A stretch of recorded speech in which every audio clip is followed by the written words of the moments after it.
This is Mike Roth. Welcome to the Open Forum in the Villages podcast. In this show, we're going to talk to leaders in the community, leaders of clubs, and interesting folks who live here in the villages to give a perspective of what's happening here in the villages and information that I think all villagers should have. We hope to add a new episode most Fridays at 9 o'clock. This is Mike Roth. I'm here today on Open Forum of the Villages with Janine Evans. Say hi, Janine. Hello, everybody. Good. And today we're going to be talking about the work she does at Doc's Restoration as an interior decorator. But before doing that, Janine was born in Georgia, went to school there, went to college to be a ballet dancer. Yes, I did. Mm-hmm. What college was that? I went to Birmingham Southern on a ballet scholarship. Mm-hmm. And then you got married and moved to Dallas, Texas. I sure did. I married a Dallas boy, got married, and lived there for about 30 years before I moved here. Good. And when did you come to the Villages? About 2.5 years ago. Okay. And about 2.5 years ago, is that when you joined Doc's Restorations? It was around that time I joined Doc's Restorations, yes. Okay. Yeah, right around COVID. Mm-hmm. Great time to start.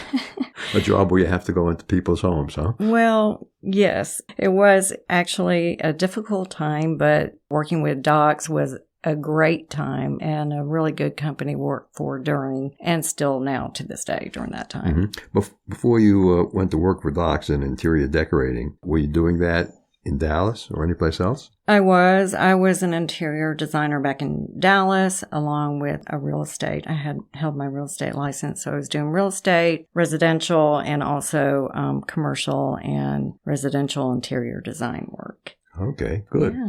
I understood that before you became a full-time interior designer, you did some stand-up work. Oh, well, I wouldn't really call it work. That was more for fun. And I got into doing stand-up, just doing the open mic night, maybe 3 times a week. And for about 1.5 years, I did it. It was a lot of fun. And I got to know seemed like all of them, but a lot of the amateur comedians in town and some of the pros that would come in. It's fun. So you did that in Dallas? Yes. Good. I know you did some work with us in the Improvisational Theater Club. Sure did. That was fun too. Yeah. Anytime you want to come back.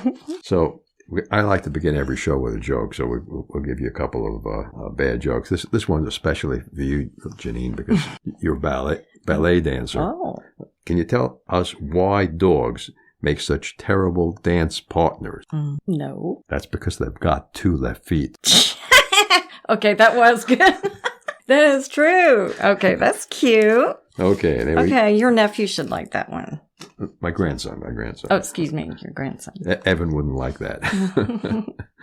Okay, so at Doc's Restoration, what is the design philosophy that you use for your design work? At Doc's Restorations, we really focus on one source and one solution, and we're a one-stop shop. And our philosophy is that and mine personally, as far as design, is that anywhere you look in your house should bring you joy. So if you're looking at your floors or your countertops and it's not bringing you happiness, it's something that's bothering you, on and on and on, I believe, Mm-hmm. So, Janine, can you tell us what your design philosophy is when you go into someone's home for the first time? Okay. Well, when I am called over to go into somebody's home, and what I typically will do is go in and I look around. I like to see and listen. I like to look at the house and listen to the customer tell me, their thoughts and feelings about what they're wanting done.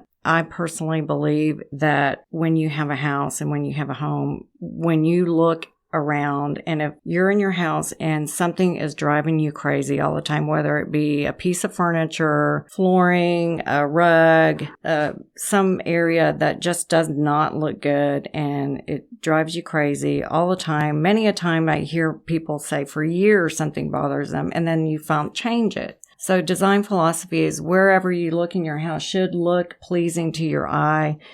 Keep the drawers messy if you want, but like around your house, it should bring you happiness. And And people discount that, I think. But I think it adds to the quality of life. Mm-hmm. What's the most common change or enhancement that you do with the interior design of a home here in the Villages? Here in the Villages, I would say I do a lot of renovations with Doc's Restorations, and I design a lot of new countertops. These homes are getting older, 10 or 15, 20 years old homes, and so I do a lot of new countertops, flooring, a lot of paint colors. I love to do that. New cabinets. What about wallpaper? Are people putting in wallpaper, or is that an obsolete thing?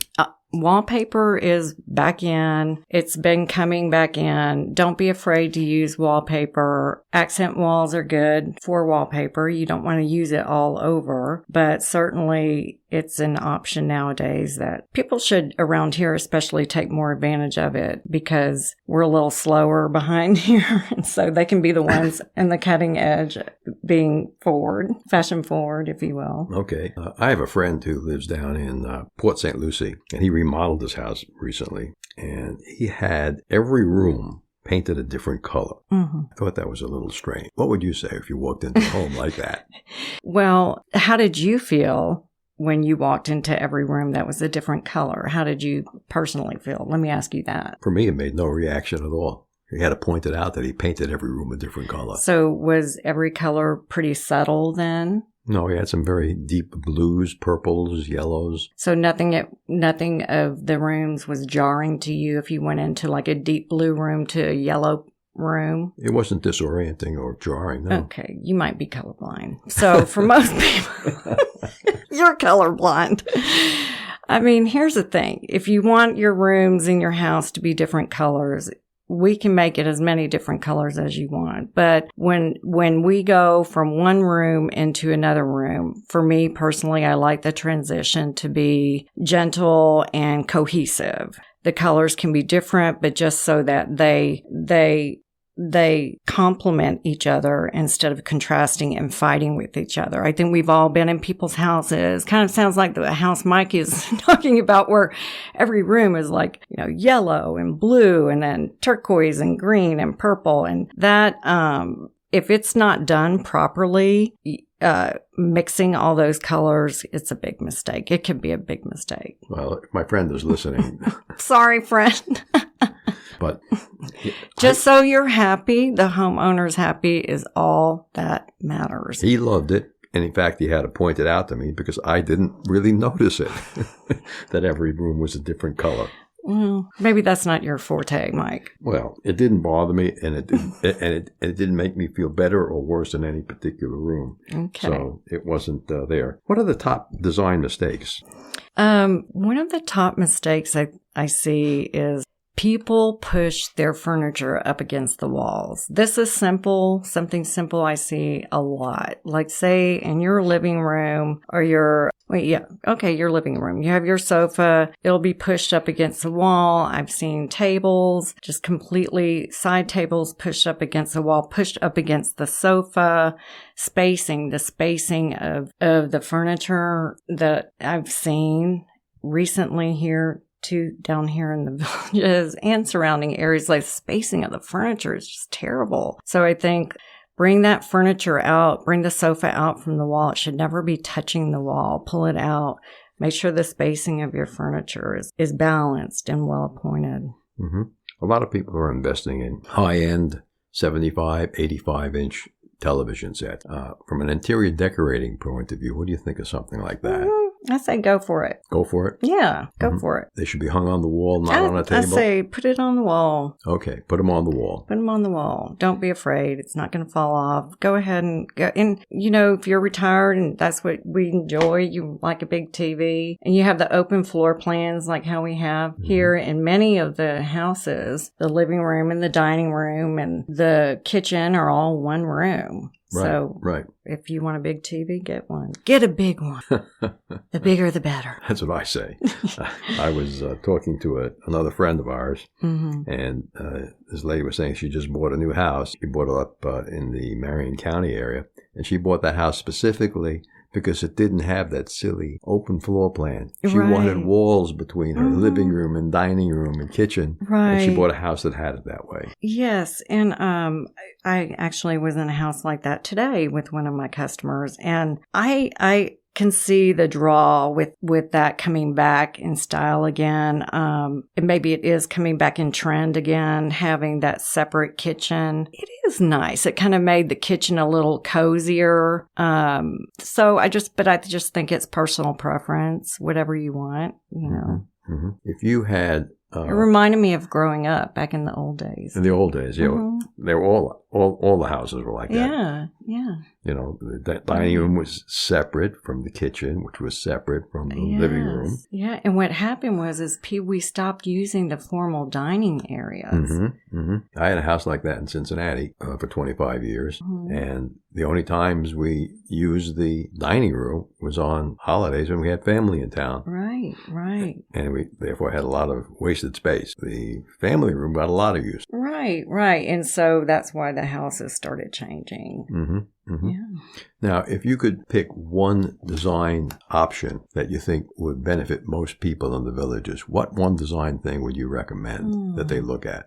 That is a good question. I would say, and this is going to be something you probably wouldn't even think I would talk about, but I would say, you know, those slats that cover the outside, the leveler blinds that you turn and they open up and they're terrible, and the one you either pull them open or get rid of those. Like everybody just get rid of those. Get rid of the Venetian Burn blinds. And instead, what do?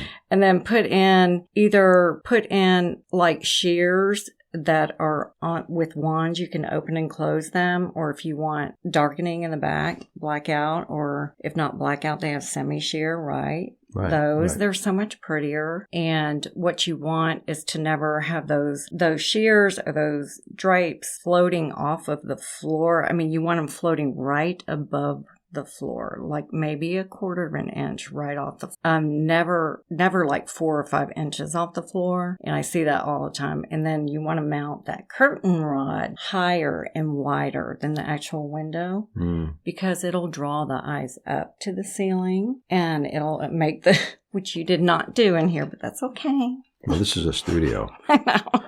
I actually put in the sound deadening drapes over the window exclusively for sound deadening. Did they say sound deadening drapes on it? It said they were blackout. But I bet you are. I bet they are.